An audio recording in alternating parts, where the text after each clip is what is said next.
Bonjour à tous, on va poursuivre aujourd'hui le cours du chapitre 7 avec cette troisième vidéo et on va commencer la partie grand 2 qui s'appelle donc la perception d'un signal sonore. Donc je vous propose de le noter sur votre cahier et de noter l'essentiel de ce qu'on va voir aujourd'hui. Alors vous rappelez ce qu'on a dit jusque là pour que on ait un signal sonore qui se propage, ou une onde sonore. Il faut qu'on ait la vibration, par exemple, de la membrane d'un haut-parleur. Donc quand on fait vibrer cette membrane, vous vous rappelez que les molécules de l'air qui se trouvent devant se mettent à vibrer à leur tour, et puis de proche en proche, elles vont vibrer, se faire vibrer les unes les autres, et l'onde sonore, ou le signal sonore, va se propager ainsi. Alors, si quelque part dans l'air dans lequel se propage ce signal sonore, on place une autre membrane, qui ici est symbolisée en bleu, vous voyez que du coup cette autre membrane, du fait que les molécules d'air vibrent, va se mettre à vibrer à son tour. Alors grâce à cette petite membrane, qui va servir un petit peu de capteur ou de détecteur, on va pouvoir recevoir l'onde sonore, la réceptionner, et c'est ce qui va exactement se passer par exemple dans un microphone, où on a une membrane, on a un petit peu le principe inverse d'un haut-parleur, on a une membrane qui va vibrer au rythme de l'onde sonore, et qui va ensuite transformer cette vibration en une tension électrique qui va ensuite pouvoir être amplifiée et utilisée. Alors aujourd'hui on va surtout parler de notre récepteur à nous, de notre détecteur à nous, être humain, qui s'appelle l'oreille, évidemment, vous le savez. Et dans cette oreille, donc il y a une membrane, dès que l'onde sonore rentre dans le conduit auditif, elle va arriver une membrane dont vous connaissez probablement le nom déjà, qui s'appelle le tympan. Et cette membrane va donc vibrer, comme vous l'avez vu sur l'animation, en fonction de la vibration des molécules d'air qui se trouvent devant, donc en fonction des ondes sonores qui se propagent jusque-là. Alors ensuite, il y a toute une chaîne, notamment avec des tout petits os, et puis ensuite il y a un récepteur nerveux qui va convertir les vibrations en un signal nerveux, et qui ensuite va être interprété par le cerveau. Et c'est ainsi que donc l'oreille est capable de percevoir les sons. Alors justement, on va en parler, on commence par la première partie, donc vous pouvez noter le petit a, la hauteur d'un son. Alors ce qu'on appelle un son, il faut commencer par là, c'est un signal sonore qui est audible par l'oreille humaine, donc c'est un signal sonore que l'on peut entendre. Et on va voir que tous les signaux sonores ne sont pas audibles. Alors vous avez, j'espère pu utiliser la petite application en ligne là, que j'avais postée hier, qui permet de choisir la fréquence de l'onde sonore diffusée dans les écouteurs, et vous avez constaté probablement que en dessous et au-dessus d'une certaine valeur, les signaux sonores ne sont plus audibles. Alors je vous avais posé une question, quelle est pour vous la plus basse fréquence que vous arrivez à entendre? Donc j'ai recueilli toutes vos réponses sur le sondage, et je les ai compilées sous la forme d'un histogramme, et vous voyez que une majorité d'entre vous trouvent que la plus petite fréquence se situe autour de, on va dire, entre 15 et 25 Hz, c'est à peu près là que la majorité des réponses se trouvaient. Alors pour les autres, cela dit, ne vous inquiétez pas, si vous avez répondu en dehors de la zone que j'ai marquée en rouge ici, ce que vous avez fait ne s'agit pas, je le précise bien, d'un examen médical, puisque vous n'étiez pas forcément dans des conditions idéales pour entendre ce qu'il faut, et puis vous n'avez pas forcément non plus le matériel le plus adapté pour ça. Mais en tout cas voilà, on voit que à partir de, on va dire, une vingtaine de Hertz, on commence à entendre quelque chose. Et puis je vous avais posé donc le même type de question avec la plus haute fréquence audible. Quelle est votre plus haute fréquence audible? Donc là aussi j'ai fait le petit histogramme, et on voit que là aussi il y a une majorité de réponses qui se trouvent aux alentours de 18 500, 19 000 Hz. Voilà. Donc là aussi pour les autres, ne soyez pas alarmés, vous n'étiez pas forcément dans les conditions idéales et vous n'aviez pas forcément le matériel idéal.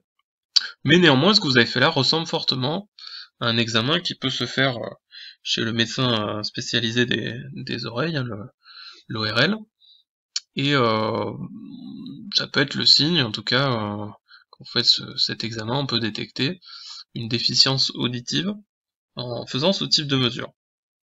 Donc, si on se résume, on va dire que tous les sons que l'on peut entendre se trouvent à des fréquences comprises entre, en gros, 20 Hz et, vous le voyez, 18 500, 19 000 Hz. Alors, ce que vous pouvez retenir de ça, on peut le marquer comme ça. Pour une personne âgée de 20 ans, on considère qu'à 20 ans, on est à l'âge d'audition optimale, où l'oreille est au mieux de sa forme, hein, puisqu'en dessous, pour les enfants, toutes les fréquences sont pas forcément aussi bien audibles, et puis avec l'âge ensuite, on va perdre certaines fréquences qui deviennent donc inaudibles, notamment dans les aigus.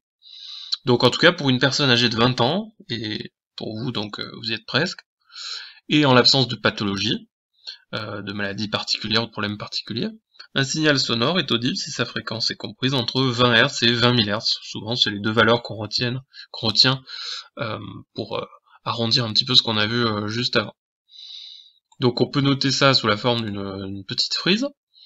En dessous de 20 Hz, on peut avoir on a des signaux sonores hein, qui sont pas audibles pour nous, mais qui existent réellement. Hein. Vous vous rappelez peut-être l'animation que j'ai montrée dans la vidéo numéro 2, où j'avais fait vibrer la membrane du haut-parleur à 5 Hz, et on voyait que la bougie vibrait, donc il y avait bien un signal sonore, mais effectivement on n'entendait rien. Donc ensuite on a dit entre 20 et 20 000, on va avoir les sons, donc ça c'est tout ce qu'on peut entendre. Et puis au-delà de 20 000 Hz, on a des ondes sonores qu'on appelle des ultrasons, c'est un mot que vous connaissez probablement, et qui correspondent donc à des ondes sonores que l'on ne peut pas entendre. Certains animaux sont sensibles au-delà de 20 000 Hz, notamment par exemple les chauves-souris ou les dauphins qui utilisent ça notamment pour se repérer, mais en tout cas pour nous êtres humains, tout ce qu'on peut entendre a une fréquence comprise entre 20 Hz et 20 000 Hz. Alors, ce qu'on dit souvent, notamment dans le vocabulaire de la musique, hein, la fréquence définit la hauteur d'un son, et vous l'avez entendu si vous avez essayé la petite application mardi. Plus la fréquence est basse et plus le son est grave, plus la fréquence est élevée, vous l'avez vu, en augmentant la fréquence, et plus le son devient aigu. Alors, il faut savoir aussi, du coup, j'ai mis un petit tableau là que, évidemment, ne recopiez pas, hein, ça n'a pas d'intérêt, mais on peut attribuer à chaque note de musique une fréquence particulière. Alors s'il y en a parmi vous qui sont un petit peu musiciens, qui ont l'oreille musicale, vous pouvez réessayer sur l'application de mettre par exemple un son à une fréquence de 440 Hz ici par exemple, et vous allez voir que ça correspond à un La, et on peut faire d'autres La à d'autres octaves, à d'autres fréquences, et puis on peut faire comme ça toutes les notes des différentes gammes. Alors on va passer au petit B, le timbre d'un son. Alors je vais vous faire écouter un premier son qui est une note jouée au piano, et qui correspond à, pour les musiciens, ça leur parlera peut-être un petit peu plus, qui correspond à un Do de la 4e gamme, donc on appelle ça un Do 4. Alors écoutez bien ce son. Voilà, si on représente le signal correspondant à ce son, c'est-à-dire la tension, la variation de la tension envoyée sur le haut-parleur en fonction du temps, on obtient un signal qui, vous le voyez, est périodique, comme on l'a évoqué précédemment, puisque on a un motif qui se répète pratiquement à l'identique. Vous voyez que c'est pas tout à fait rigoureusement identique, mais on a quand même un signal qui se ressemble, en tout cas un motif qui se ressemble, et qui se répète périodiquement. Alors comme tout signal périodique, on peut essayer de mesurer ce qu'on appelle la période. Donc vous vous rappelez que pour ça, il suffit de regarder entre le temps entre deux points identiques successifs. Par exemple, ici, j'ai choisi de regarder l'intervalle de temps entre ce pic qui correspond au maximum et le suivant pic identique. Et donc on a un temps qu'on peut mesurer entre les deux. Moi je l'ai mesuré avec un logiciel un peu plus précis que les graduations qui sont là. Et donc la période qu'on mesure, qu'on note, vous vous rappelez grand T, on la mesure ici à 1,91 millisecondes. Et je peux faire le calcul de la fréquence, je ne vais pas le détailler ici, mais vous vous rappelez qu'il y a une relation entre fréquence et période. Si on fait bien attention aux unités, on trouve une fréquence de 523 Hz. Donc on vient d'entendre un Do joué au piano, d'une fréquence de 523 Hz. Si vous regardez dans le petit tableau que j'ai montré à la partie d'avant, vous allez voir qu'effectivement 523 Hz, ça correspond bien à un Do. Alors je vais vous faire écouter maintenant la même note jouée avec un autre instrument, à savoir une flûte. Alors écoutez bien le son.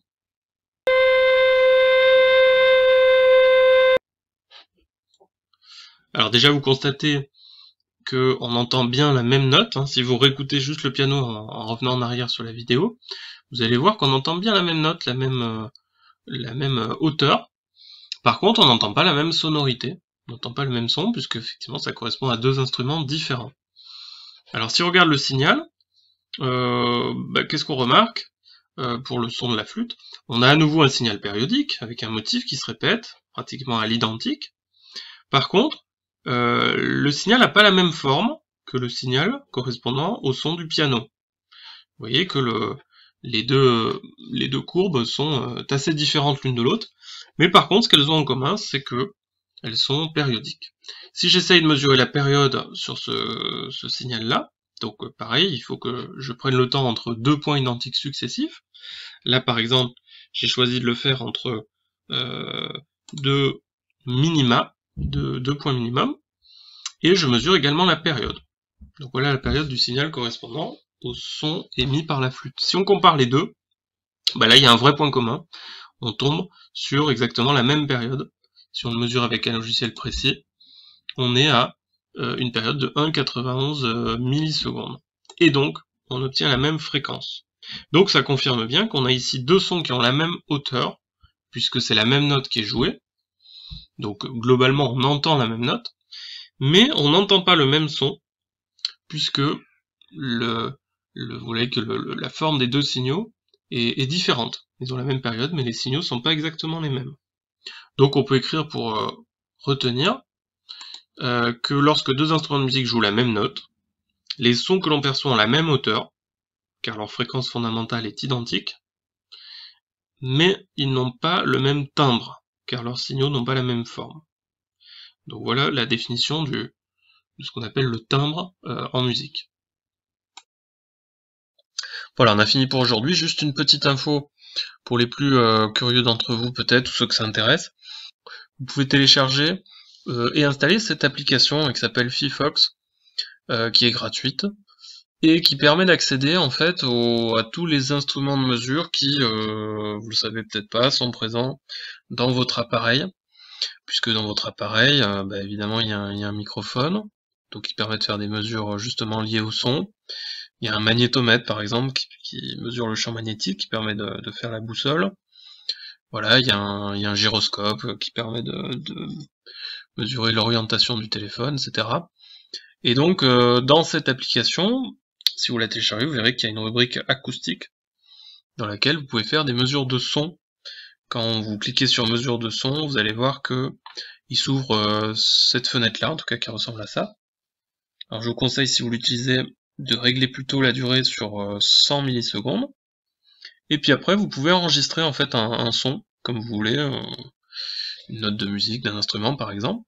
Vous allez obtenir le signal, donc la courbe, et à partir de là, vous pouvez faire des mesures de période, de fréquence, pour en savoir un petit peu plus sur le son que vous étudiez. Voilà pour aujourd'hui.